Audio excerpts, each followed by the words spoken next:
Code7. Let's jump into it right away, Pansy. I hear the game is already underway. We'll find out where we're at.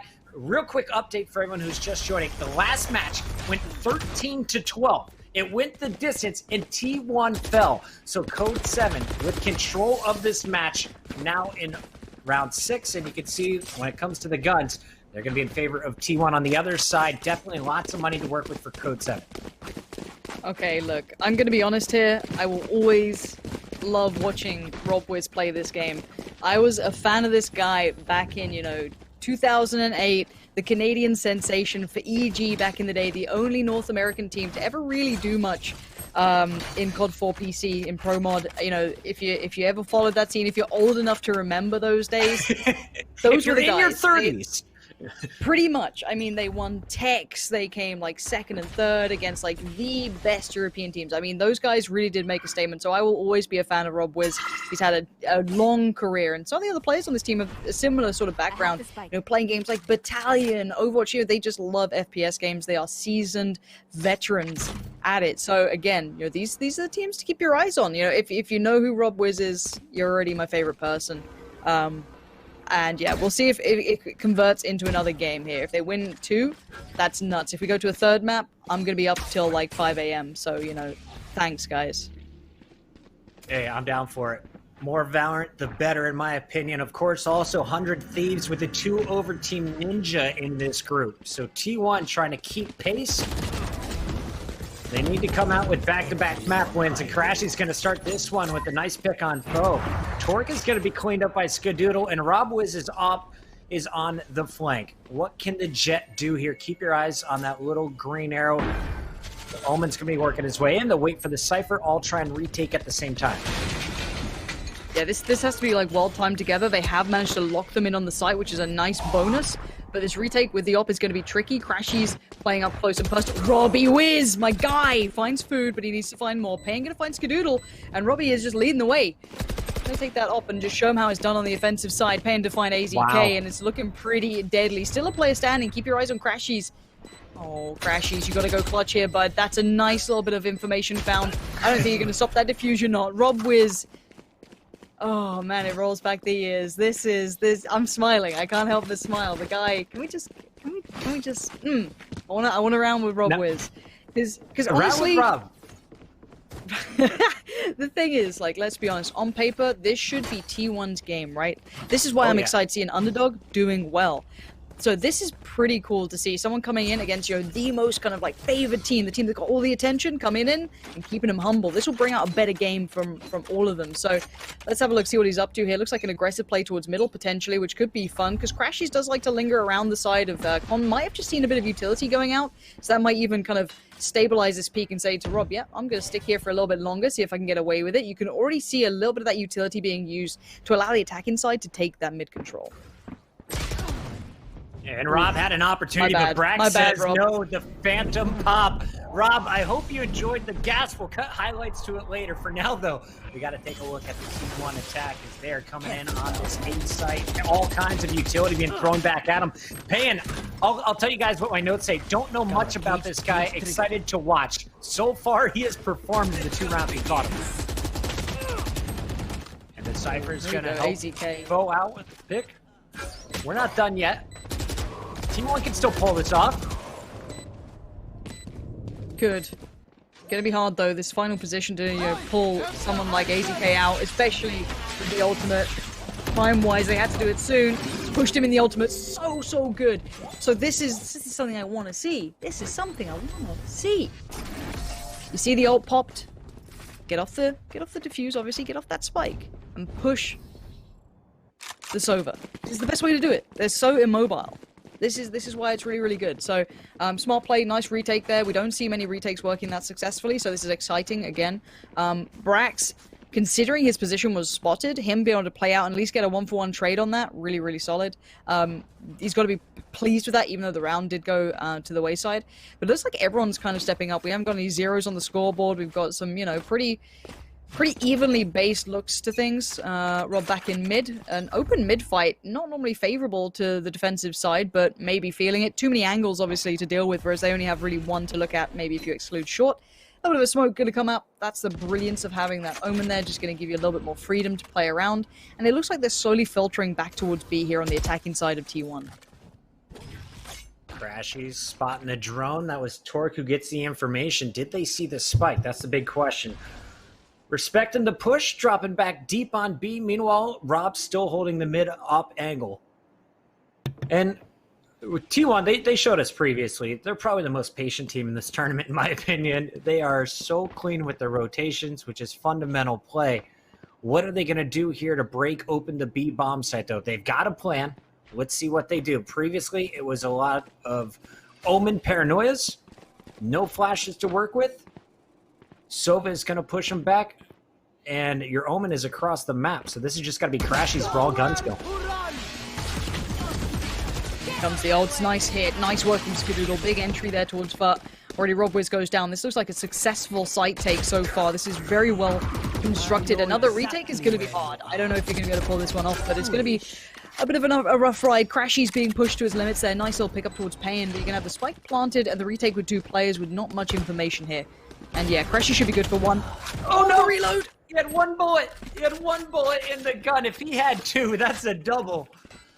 And all right, Torque, not out of this one yet. At least take him down with you seems to be the game plan. Sage happy to show herself. Torque knows, okay, there's lurkers elsewhere, and he is going to keep the weaponry. Will anyone go down with the spike? Exit kills, nice first. Goes for the off. A little greedy there, a little greedy. Yeah, I mean, it was a valiant attempt. You got to try and get it back. And Sabrosa in chat, probably one of the highlight op players and aggressive players I like to watch out of NA. So again, another player, if you guys are still somewhat new to this, keep your eyes on that guy. He is it's hard to play in the shadow of, Wardell, but he makes some room for it. He's people are paying attention. Congrats, Sabrosa. That's tricky, man. But still, 4-4. This is a super close game. Again, we're seeing a little bit more push out of T1, and that is exciting. That's exactly what you want.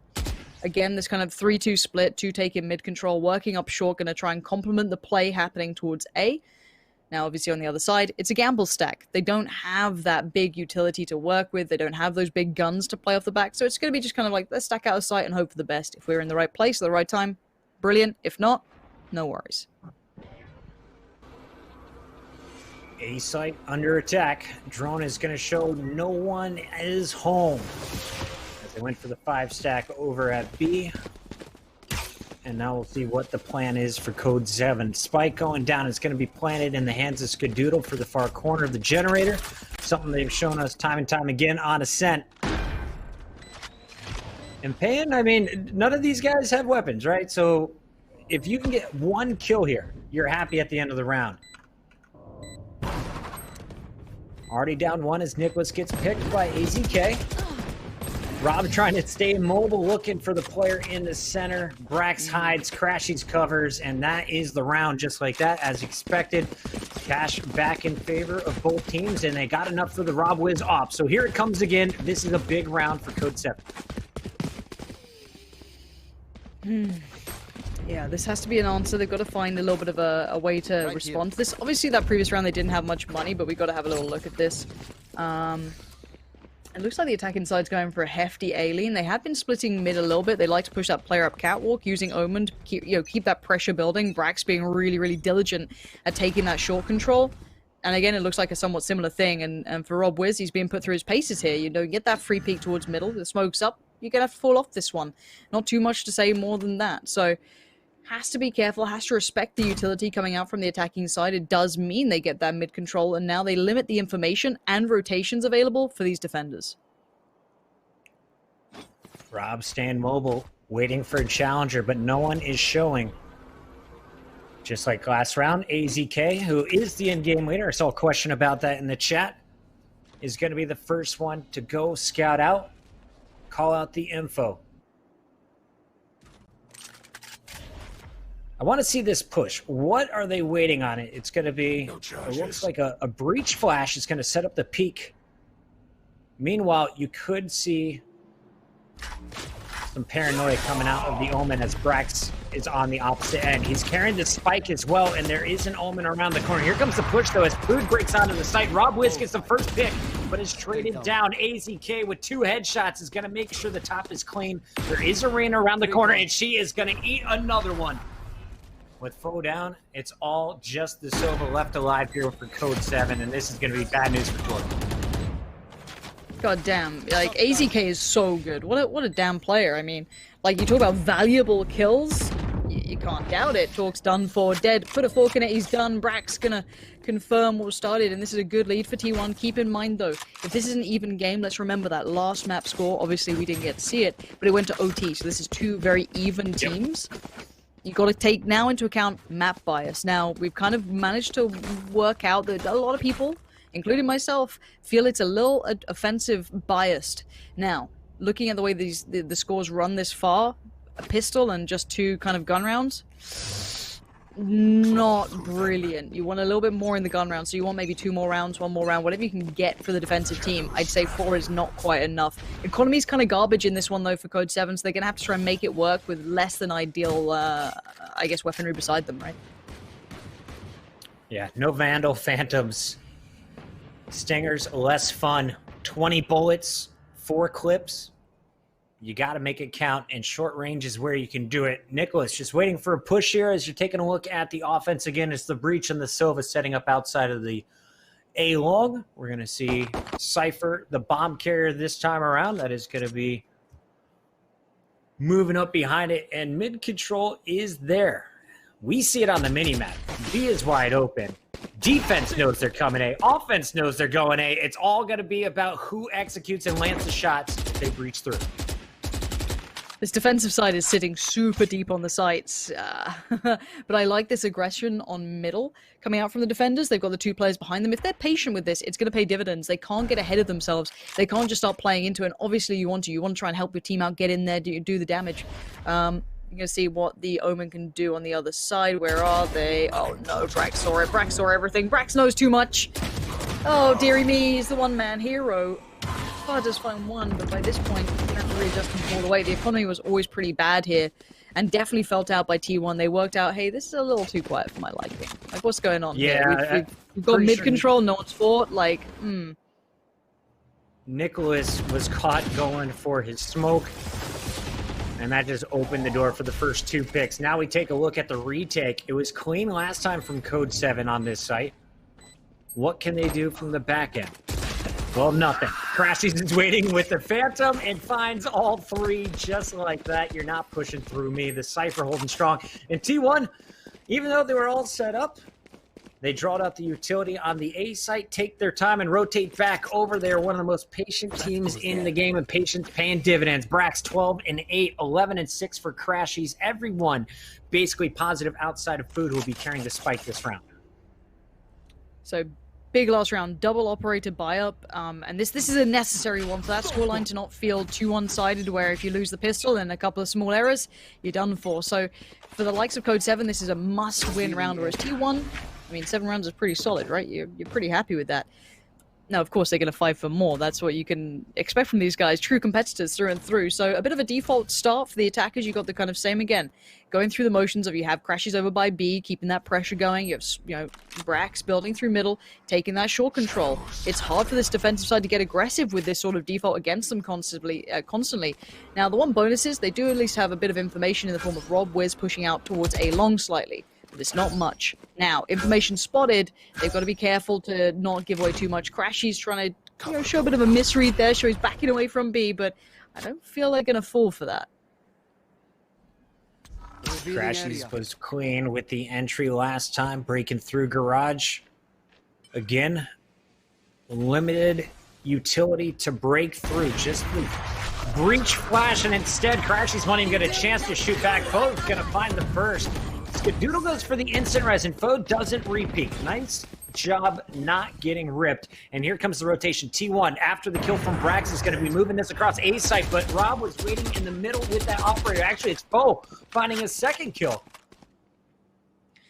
Yeah, this is big from Brax, though. He's opened up enough space to allow this rotation to come in, but it's down to the wire. This is where it gets risky, where those mistakes can cost you an entire round, whereas sometimes, you know, when it's not this late in the day, you can play it back in, but no. Spike now planted. It's time to play off the retake, and Crashes on the late flank. He's going to be behind them in a couple of seconds. They got to go quick. Nice work again from Foe, trying to do everything they can. Payton's there as well. AZK falls, but here comes Crash. He's like a thief in the night, about to steal this round away. 1, 2, 3 players all there. He knows where they are. He's just going to help out his team.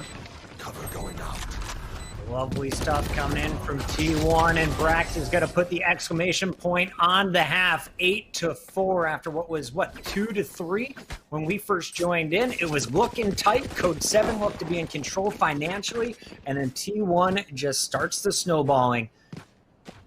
5 more rounds, you're on defense. It's attacker favored. Big pistol round coming up.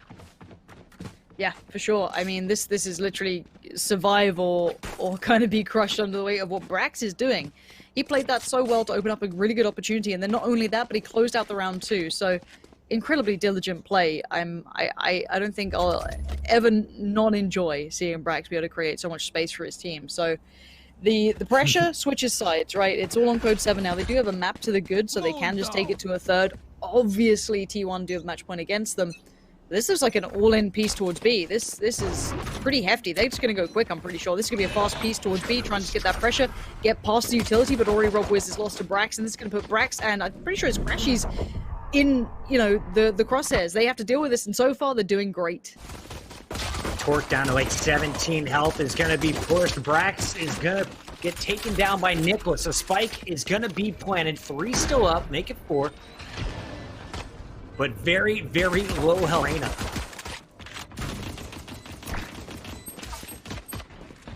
A lot of information just gathered by that camera, and Crashies now have to work with just 2 teammates in position. They lost food. Super low HP to try and play this back on for the defenders. Nicholas gonna find Skadoodle. AZK has to go big, or it might be done for. And there it is. Beautiful victory for them. Wow. Very, very by the seams of their pants sort of deal, but it works. I was so worried looking at the health. 3 players were 1 bullet from death. 3 players. Yep. Reyna, of course, with the self-heal is nice, but the other 2 staying up and coming through clutch. Brax, nice job to slow them down at the start. But the Sage-free composition gets the job done for Code7. And if there's anyone who is watching the other streams, if you can update us, who won the first pistol round to open up this game? I'm always curious about that moving forward. Let's take a look at the second round strat, guns versus no guns. And here's rob-wiz on the jet with a stinger. It's like an SMG. He's rolling back the years. Look at him. Bounding in. This man's playing Valorant, but he thinks it's Call of Duty 4. What's he up to? Look at this! Straight through, doesn't care. Bye-bye, Brax. The site's his now. Of course, this is up against Classics. Don't worry, guys. We'll keep it in context for all the T1 fans. Right. Hello? Hello, Rob? Rob, I hyped you up, and that's what you do to me? Don't do that. Payne and Foe going to do well to kind of close this one out. Clean stuff. Right back all even. Now, well, not all even, but getting close to being all even. The scoreline looks very different now. And this is the thing we were saying about it being attack biased. Now, obviously, people at different levels in different types of games are going to be, you know, pretty frustrated with it. Are they doing it? Oh, I've never loved a team stinger rush. 5 stingers, full armor. You are going for a 3rd B hit in a row. Now, the stinger, the cheapest weapon you can buy. It's only good at short medium range, and it's got a 20 bullet magazine. So you got to hit early. You got to connect. It's got a big kick, but a good 3-shot burst at medium range. We'll see how they use it, but I would expect this one as just another flood. Do you know what? Sight rush it. Like, yeah, the guns suck at range compared to other guns. Well, don't play to that. This is what I want to see in this game, is people being innovative. Whether it works or not, you're set to potentially lose this round most times anyway. The economy is against you in this round. Yep. So why not try it? Why not go for something a little bit quirky, a little bit different? If you get phantoms away from them, brilliant. rob-wiz on the entry going to go in, following the back of the layer, but the smokes are up, and the up and over he goes. Oh my word, are you kidding me? I love this. Oh, Foe's found Brax. Okay, there we go. AZK and Crashies keeping control. This was getting a little bit risky. They're just thriving in this panic. Show us the weird. I don't care if it doesn't work. Thank you for trying. That almost paid dividends. I mean, the fact that rob-wiz got up above 2 players, that could have been a double kill. He was found out, and it didn't work out. but I wonder if they've had success with that in the scrimmage before. Will we see any other pocket strats out of Code7? Now, you look at the financials, even though they bought the armor, they all bought stingers. They have enough money to fight here in round 4. Big round, though. If you lose this, you do not have ARs moving forward. That's it. Like, just remember, again, why would you invest into that round where you're never going to have a better economy than the other team? Like, the stinger thing, if anyone is, like, flaming the stinger play, you don't understand the economy. Like, that's all I'm going to say. Like, yeah, it didn't work out, but you've got to try something. You've got to try something a bit different. It's very hard to win a default round against, you know, pound for pound better weaponry. I like that. But what I do like seeing is Wardell and chat. Like that. What up, Wardell? Big round, though. 6-9, this could be huge. This is going to be double digits potentially for T1, or it's game back on for Code7. Skadoodle going to get things started on towards rob-wiz. That entry does not work out against Skadoodle, and instantly the defense, the walls go up, the door gets shut. He's like, no, no one's coming over here. Mullen weakening the wall. Torque trying to support Nicholas, and both players will back out of this one. Spike, of course, left in the spawn, but you look at the teammates' positioning. The Cypher was able to push up pretty far on mid. Brax did not see him yet. And Urena, well, she's making noise down long B. Gonna run into Crashy's camera. What is the decision? What is Payan able to get done? I feel like he is the key player in this position of 4 remaining attackers. It's that, okay, do I be the playmaker or do I try and catch the rotations? Do I bank on my team having success on the site, or do I try and help it out early on? So I think it might turn into him trying to do the late lurk through middle and pressure towards heaven, but for now they have to have success on the entry. They're down to 15 seconds, they gotta go now. It's do or die time. Nicholas gonna find Skadoodle, Payan's found Brax. It's not looking so hot now, but there's still one player on the site and it's gonna be Food holding this one safe. The Omen's there with the spike, time is still ticking. Uh-oh. He went for the double dip. Did he okay, Torque. Did he stop the defuse? Yeah, it's fine. GG. Yeah, no plant. T1 holding strong. Payan gonna get punished by crashes at the end. What a nice little cherry on top. T1 holding strong after it was a good start to the half from Code7. They take the first 2. They show us something weird with all of the stingers. And now looking at their money, we'll see, do they go for a half buy on 2 players, full buy for the other 3? They're buying up. Here we go. That goes there. This goes here. rob-wiz may be saving for the op next round. Potentially. It might be just try and make it count when you can. That was, I guess you got the ultimate, so why would you bother investing anything other into a gun? You can use this as your weapon. I guess it's a nice piece for the economy, especially for an AWP. I never looked at it that way. I guess it does save you potential funds down the line. It's a nice idea. Now, obviously, they know rob-wiz has been entering a lot. He's been going for those entry kills, so probably Skadoodle's on red alert here. He's heard the ult pop, and he knows last time around, yep, that's what happened. He knows it again. Good read from Skadoodle, but by now, the rest of his team have fallen. He's in real trouble. He's committed on this. Big boy Skadaddy is back out and about. I love watching Skadoodle. You're not going to expect it. You see the wall. He's been playing safe all day long. Now he peeks. Gets the revive as well. Food is going to be brought back to full force. And it's really just Bo working with Nicholas on this site. Brax is pinching in from the back, and that is going to be a big follow-up on the Rolling Thunder. Brax cleans them all up as it is now 11-6 T1. 2 rounds away from tying this up at 1 apiece. Why is Brax so crisp, man? Like, do you want... Give me this. Make him work. Like, make me... Let me get the opportunity to see Brax having to put in some heavy work. Like, look at this guy. This is it. Okay, you get taken the first map away from you. It brings out Brax the Beast. All day. Always happy with that. Again, map pick-wise, you got to talk about map pool. We'll see. We'll talk about it. But yeah, dude, that was crisp from Brax. I love that. 6-11, though, 12 rounds is pretty condemning. It's always going to be hard to play that back from. Even if it did go to OT before, it doesn't really matter. Now, Skadoodle, just nuts last round. Looking for a little bit more here. But this is a mid-take coming out from the offensive side. Fur's already gone down to Crashies, and Crashies again. This man is a rock. He's hard to move. Rob trying to stay mobile as Cypher pumps the ultimate. Challenge. And then running away. Food, the defender, trying to push out to B and can cause problems in the middle. Will they be looking? Didn't expect it. rob-wiz takes down the Sage, though. So we're looking at a 4-on-4. And Rob is making so much noise. causing some chaos, but AZK, the in-game leader, holds strong. We're going to see the Omen ult challenge from AZK as he listens, finds it, and is solo holding A. Food now in the rotation, finds Torque, and what a performance from T1 on the rotations here. That was so clean from AZK. The man is just so safe. He is the guy that gets you those kills that just, you know, when the round feels messy and it's like, okay, where are we? What's going on?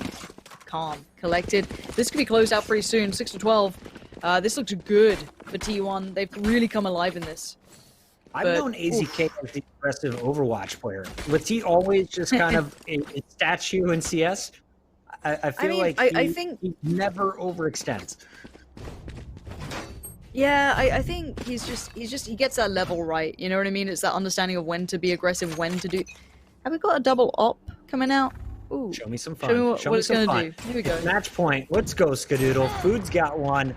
Both of them stacked up on the same site, looking different directions, and it's Food who gets fed first.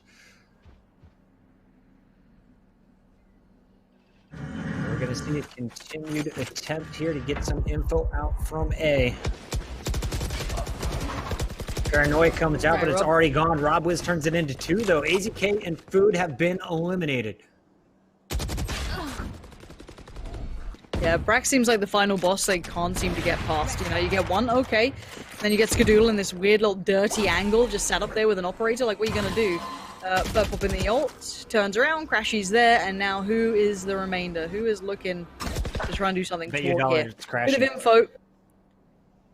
In a 1v2. Gotta go big to save the team, or we're going to a third map. We'll go for the fight on the first one to break to 1v1, but are you expecting the rattiest angle in the world? No. No charges. Of course, Skadoodle is hiding behind his ice wall in the corner.